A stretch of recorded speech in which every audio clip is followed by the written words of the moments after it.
विपक्ष को कुछ बोलने का मौका नहीं मिल रहा था। राजस्थान विधानसभा का ये काला अध्याय, ओछी बात कह के इस आसन का अपमान किया है। टोडासरा जी लक्ष्मण आने वाले विधायक महोदय कह रहे थे कि मेरे को चौथी बार जनता ने भेजा है। विधायक महोदय जनता है, अहंकार रावण का भी नहीं चला। घर बैठे कमाए 1500 रुपए प्रतिदिन, वो भी विदाउट इन्वेस्टमेंट। बस डाउनलोड करें बैंक साथी ऐप, फ्री ट्रेनिंग लेकर कमाना शुरू करें। बैंक साथी से जुड़कर 15 लाख लोगों के सपने हुए पूरे। अब बारी है आपकी। सभापति महोदय, बजट 2025-26 में मेरे को बोलने का मौका दिया, इसलिए बहुत बहुत धन्यवाद। सभापति महोदय, हमारे प्रदेश के मुख्यमंत्री भजनलाल जी और उप मुख्यमंत्री दिव्या कुमारी जी ने एक शानदार बजट दिया, इसलिए मैं भजनलाल जी को और उप मुख्यमंत्री जी को बधाई और धन्यवाद दूंगा। मैं बधाई धन्यवाद देते मेरे 8 करोड़ जनता राजस्थान की बधाई दे रही है कि किसान, गरीब, महिला सबका बजट है और इस बजट में सबका ध्यान रखते हुए विपक्ष को कुछ बोलने का मौका नहीं मिल रहा था, इसलिए विपक्ष कोई बात देख रहा था, कोई बात बिना बात के आज विपक्ष बाहर बैठा है। ये दुर्भाग्य की बात है।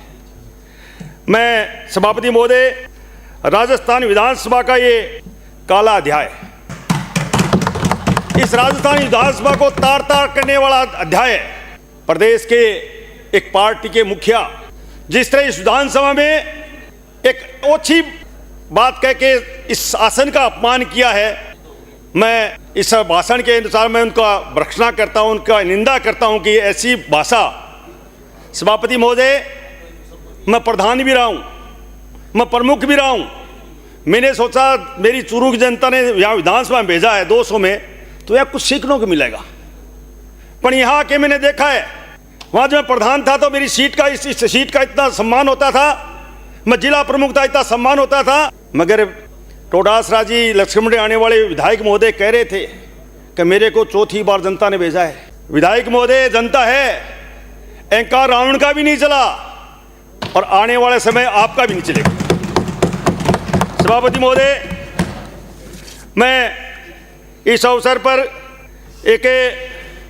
इस सदन का अध्यक्ष महोदय किसी पार्टी के नहीं है, इस पूरे सदन के अध्यक्ष हैं और उसके बाद जिस तरह की भाषा का उपयोग किया गया, मैं हमारे अध्यक्ष जी एक अच्छे शिक्षक रहे, एक अच्छे शिक्षा मंत्री हैं और एक अच्छे विधानसभा अध्यक्ष हैं, उनके बारे में कुछ बोला है तो इस संविधान पर आंच, ये संविधान का अपमान है।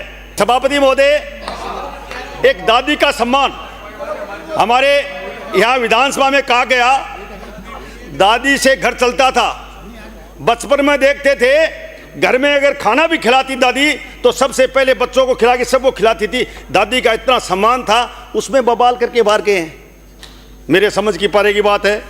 अध्यक्ष सभापति महोदय, मैं सर्वप्रथम धन्यवाद देना चाहूँगा मुख्यमंत्री महोदय को, जिन्होंने विकास की कल्याणकारी को दिक दृष्टिकोण रखते हुए 120 पन्नों के ये बजट प्रस्तुत किया। राजस्थान का ये बजट विकसित, शिक्षित और खुशहाल राजस्थान बनाने का समृद्ध है। बजट की लिखी गई हर बात पूरा करने का सरकार का कार्य है, कर्तव्य है।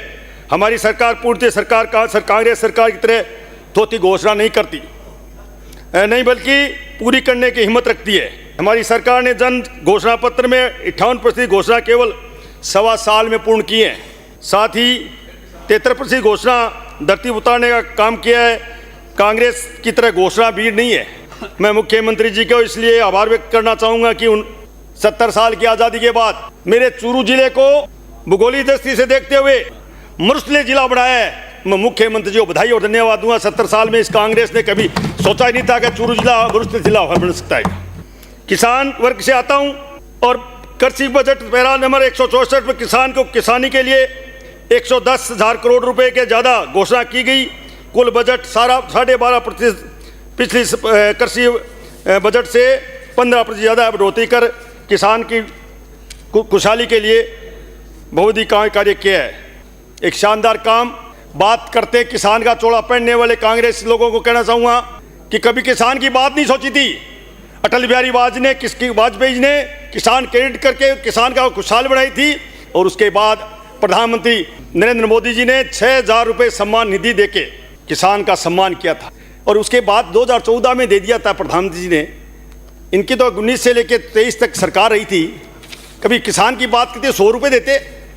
और हमारी भजनलाल जी सरकार ने आते ही 2,000 बढ़ा के 8,000 किए और इस बजट में 9,000 रुपये किए और आने वाले समय में 12,000 रुपये करेंगे। ये भजनलाल सरकार गरीब और किसान की सरकार है। सभापति महोदय, हमारी सरकार ने खेलों में बढ़ावा देने के लिए अनेक काम किए। इस बजट में चूरू जिले में खेल स्कूल खोल के सरकार का निर्णय, इसके लिए मैं मुख्यमंत्री जी को धन्यवाद दूंगा। सभापति महोदय, शहर की सड़कों को बनाना तो एक आम बात थी, किंतु जरूरी गांव में सड़कों को जोड़ने के लिए हमारी सरकार ने अटल सड़क बनाने का जो काम किया है उसके लिए मैं बधाई और धन्यवाद दूंगा। अटल पथ, मैं इस अवसर पर पिछली बार चूरू में रिंग रोड की हमारी सरकार ने घोषणा की थी, उसमें पर्याप्त बजट नहीं है, इसलिए मैं इस बजट को भी और मांगूंगा। हमारे चूरू में जयपुर से जोड़ने वाला ओवरब्रिज था, उसमें स्थगित हो गया, इसलिए उसको 75 करोड़ रुपये की मांग करूंगा। 5 करोड़ रुपये सिरसिला के अंडरब्रिज की मांग करूंगा। मिनी सचिवालय के लिए 60 करोड़ रुपये की मांग की इस बजट में।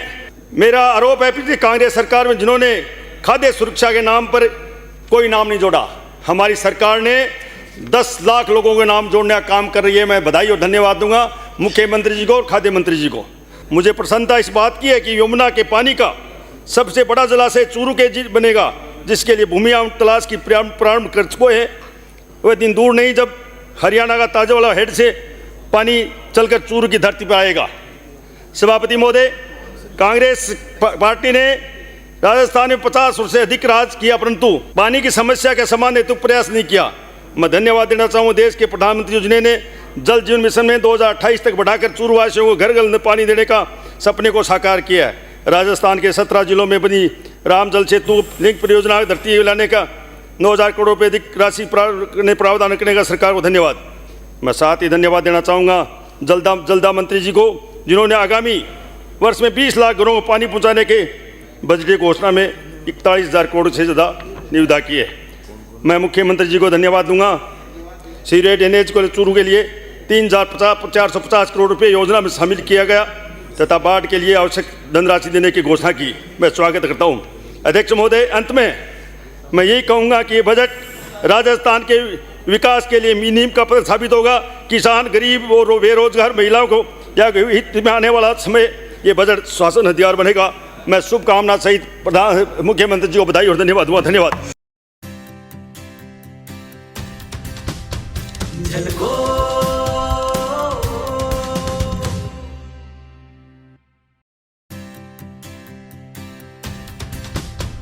झलको